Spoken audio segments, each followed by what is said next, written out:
Hi, good morning. I'm Gabe Johansson, co-owner of Live Nutritious Fitness, and today I've invited Nate Darnell. He's a research analyst for Diabetes Support Services, and he's going to talk to us a little bit about ionized alkaline water, some of the myths and facts surrounding that. Good morning, Nate. How are you? Good morning, Gabe. I'm doing well. Thanks for having me in the studio this morning. You're welcome. Thanks for being here. Nate, tell us a little bit about the history of alkaline water and ionized water. Sure.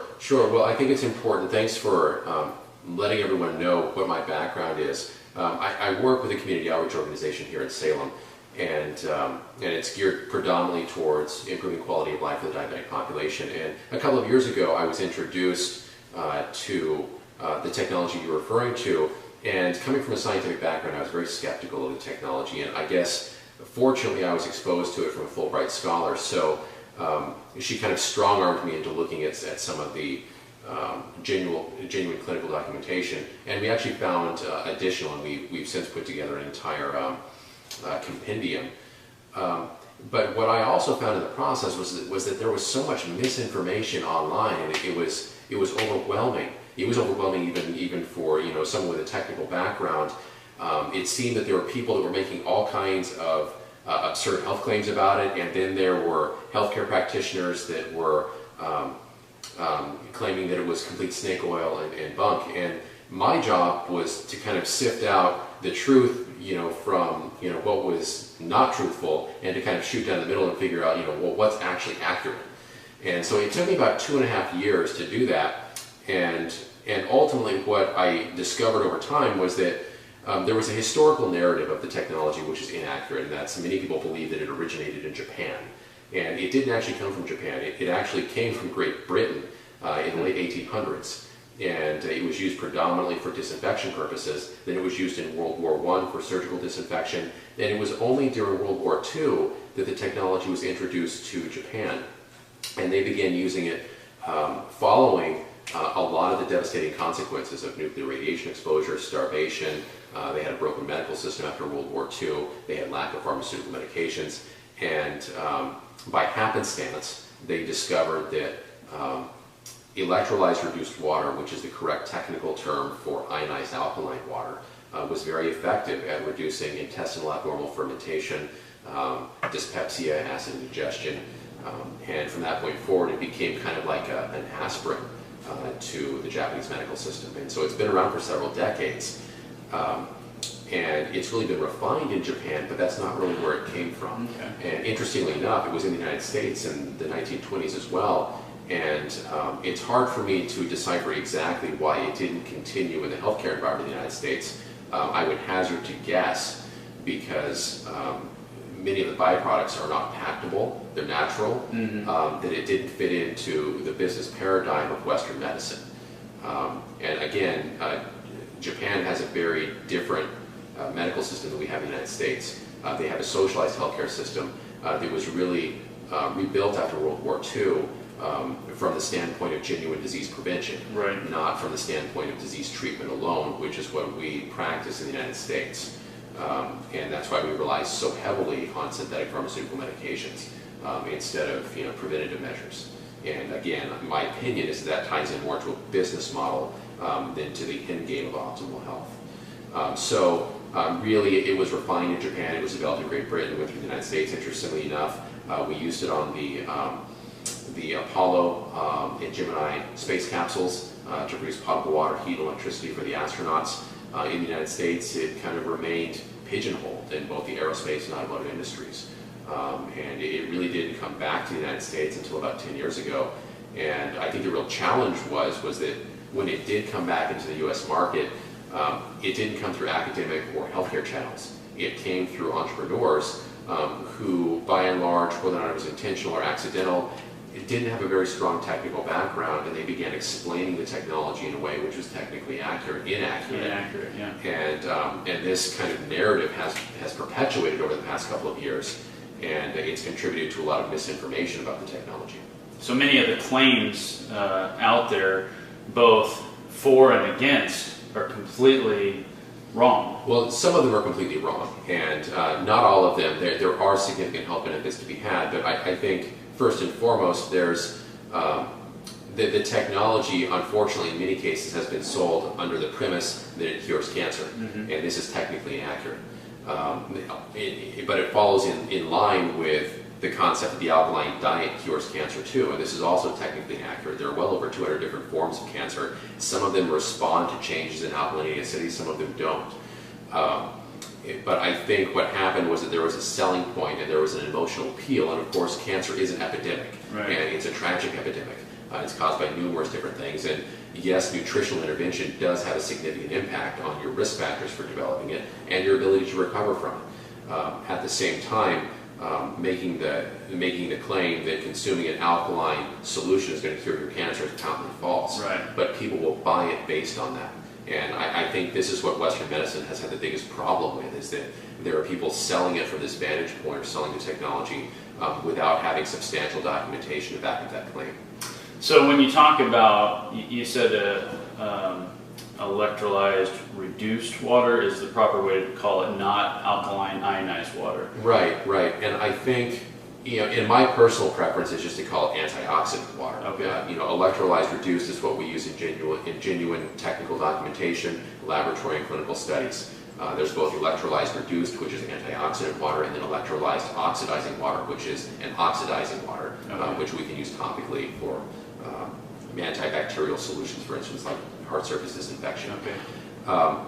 What I discovered over time was that although the technology and the drinks were being sold, like this alkaline aspect was really the primary health benefit, and that's not technically accurate.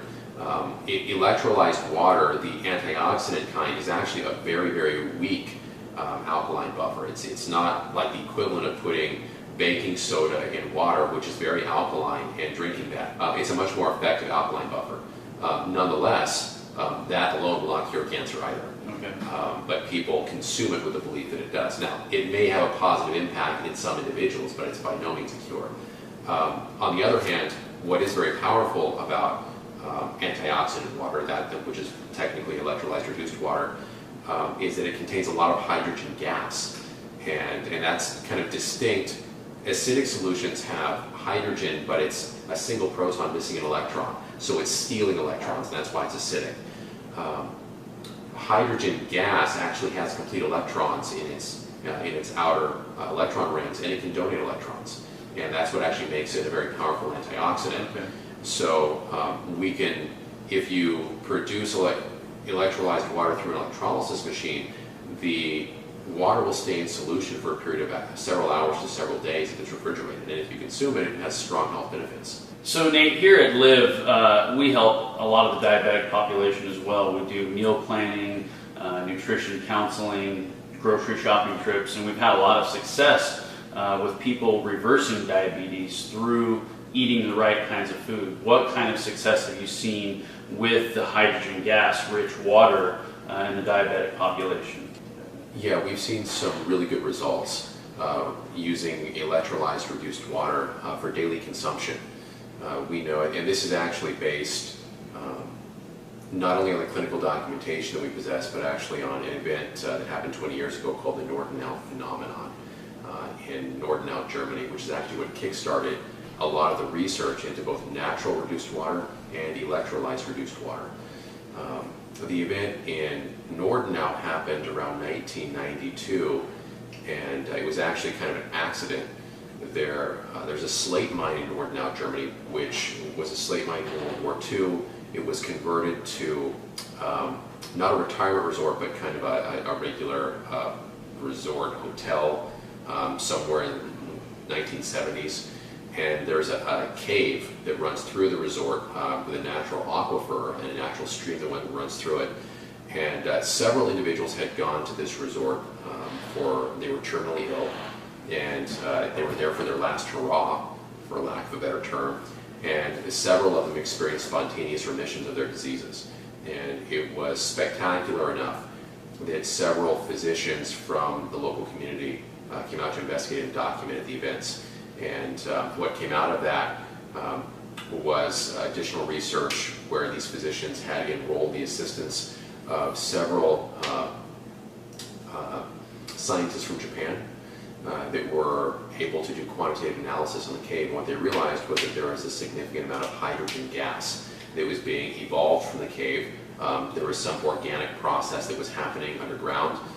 The water itself was saturated in hydrogen gas, and then the air in the cave was also saturated. And again, it behaved like a very powerful antioxidant. So these individuals apparently had disorders that were resolved. I guess there was a very strong underlying component of oxidative stress. I don't know exactly what their diseases were, but it was significant enough to where it created a whole lot of spectacle.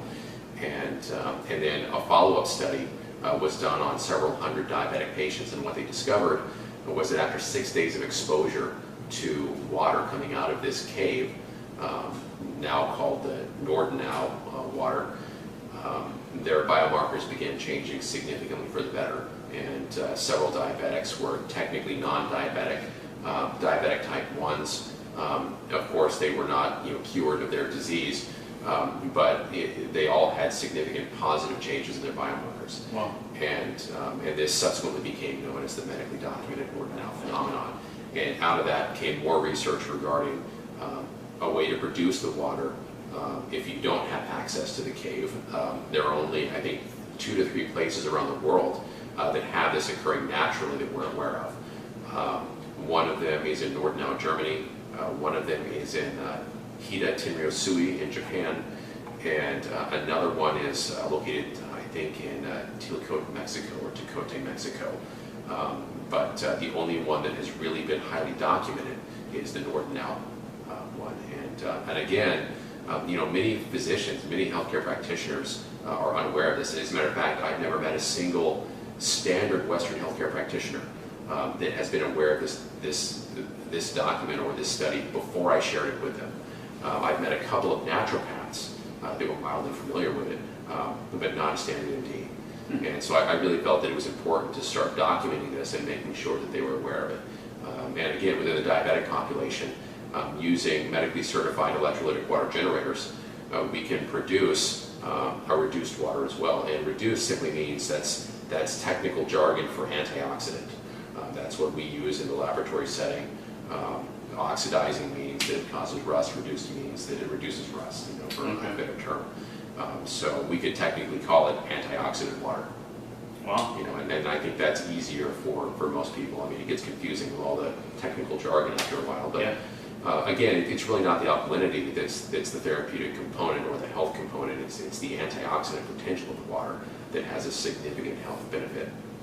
Well, I have so many questions for you, Nate, about the water, but thank you so much for answering some of those questions, and I hope that maybe we can do some videos in the future talking about some other questions that we have surrounding that. So it would be hydrogen gas-rich water, an antioxidant water would really be a better way to refer to it. Exactly, and I'd love to come back. Okay, well here at Live, we really strive for optimum health and well-being through eating real food, and we teach our clients how to eat, how to find that and fit that into their day. And so adding this hydrogen-rich water sounds like a perfect way to add to that diet. We look forward to seeing you next time. Thanks for being here.